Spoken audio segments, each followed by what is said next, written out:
आला. आताही तुला भीती वाटत आहे का? आताही तुला कशाचं टेन्शन येत आहे का? आताही काही वाईट विचार डोक्यात येत आहेत का तुझ्या मनात?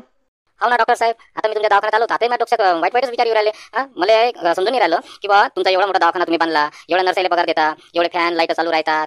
तुम्ही दवाखान्या बांधण्यासाठी लोन तर काढलं असेल ना डॉक्टर साहेब. तर मला बाहेर आहे ना फक्त तुमच्या नर्सात दिसल्या, पेशंट एक नाही दिसला बा मला. आता मला याचं टेन्शन येऊन राहिलं की तुमच्या या दवाखान्याचा खर्च कसा निघेल बा, तुम्ही कर्जाचे हप्ते कसे फेडसान. पेशंट तर कमी येतात तुमच्या दवाखान्यात, मीच दिसलं फक्त मला, दुसरं कोणीच नाही दिसलं बाहेर. तुम्हाला एवढा नर्साचा पगार करायला लागते, एवढा लाईट बिल भरायला लागते. तुम्ही डॉक्टर व्हायला बी लय लाख रुपये कर्ज काढलं असेल, लय खर्च आला असेल डॉक्टर साहेब तुम्हाला, त्याची हप्ते फेडायला लागत असेल तुम्हाला.